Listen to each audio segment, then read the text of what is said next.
ತಾಲೂಕಿನಲ್ಲಿರುವಂಥ ಸೋಮರಪೇಟೆ ಗ್ರಾಮದಲ್ಲಿ GHPS ಸೋಮರಪೇಟೆ ಶಾಲೆಯಲ್ಲಿ ಮುಖ್ಯ ಉಪಾಧ್ಯಾಯರಾಗಿ ಕೆಲಸ ಮಾಡ್ತಾ ಇದ್ದೀನಿ.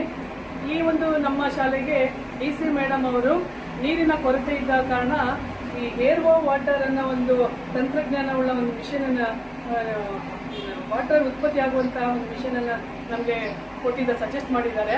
ಇದೊಂದು ಡೆಮೋ ಪೀಸ್ ಆಗಿ ಇದು ಹೇಗೆ ಕೆಲಸ ವೈಖರಿ ಹೇಗಿದೆ ಅನ್ನೋದನ್ನ ಒಂದು ಟೆಸ್ಟ್ಗೋಸ್ಕರ ಕೊಟ್ಟಿದ್ದಾರೆ.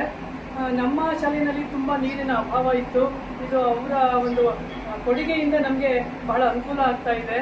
ಆಮೇಲೆ ಈ ಒಂದು ವಾತಾವರಣದಲ್ಲಿರುವಂತಹ ಒಂದು ಗಾಳಿಯಲ್ಲಿರುವ ತೇವಾಂಶವನ್ನ ಹೀರ್ಕೊಂಡು ನೀರನ್ನು ಉತ್ಪತ್ತಿ ಮಾಡಿ ಕೊಡ್ತಾ ಇದೆ. ಈ ಒಂದು ಟೆಕ್ನಾಲಜಿ ಬಹಳ ಆಶ್ಚರ್ಯದಾಯಕವಾದಂತಹ ಸಂಗತಿ ಅಂತಲೇ ಹೇಳೋದು ತಪ್ಪಾಗಲಾರದು. ಏಕೆಂತಂದ್ರೆ ಈ ಬೇಸಿಗೆ ಕಾಲದಲ್ಲಂತೂ ನೀರಿನ ಅಭಾವ ಸುಮಾರು ಕಡೆ ಇದೆ. ಬೆಳಗ್ಗೆ ಮತ್ತೆ ಸಂಜೆ ತೇವಾಂಶ ಇರೋದ್ರಿಂದ ನೀರಿನ ಉತ್ಪತ್ತಿ ಜಾಸ್ತಿ ಆಗ್ತಾ ಇದೆ. ಬಿಸಿಲಿನ ಟೈಮ್ನಲ್ಲಿ ಮಾತ್ರ ಸ್ವಲ್ಪ ಕಡಿಮೆ ಆಗುತ್ತೆ. ಮತ್ತೆ ಸಾಮಾನ್ಯವಾಗಿ ಕೆಲಸ ಮಾಡೋದು ಹೇಗೆ ಅಂತ ಹೇಳಿದ್ದಾರೆ. ವಾತಾವರಣದಲ್ಲಿ ತೇವಾಂಶ ಇದ್ದಾಗ ಹೆಚ್ಚು ನೀರು ಉತ್ಪತ್ತಿ ಆಗುತ್ತೆ ಅಂತ ಹೇಳ್ತಾ ಇದ್ದಾರೆ. ದಿನಕ್ಕೆ ಪರ್ ಡೇ ಹೇಳಬೇಕು ಅಂದ್ರೆ 45 ರಿಂದ 48 ಲೀಟರ್ ನಮಗೆ ನೀರು ಸಿಗ್ತಾ ಇದೆ.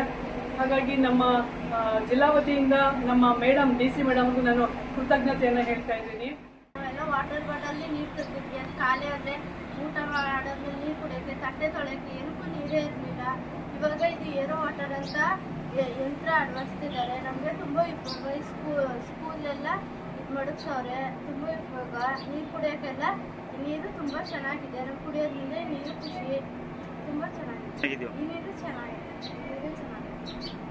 ಈ ಬೇಸಿಗೆ ಕಾಲ ಸ್ಟಾರ್ಟ್ ಆಯ್ತೈತೆ. ಇವಾಗ ಈ ಕೋಲ್ಡ್ ನೀರು ಕುಡಿಯೋದ್ರಲ್ಲಿ ಇನ್ನೂ ಚೆನ್ನಾಗೈತೆ, ಕುಡಿಬೋದು. ನಿನ್ನ ಹೆಸರು? ಶ್ವೇತಾ ಕುಮಾರ್.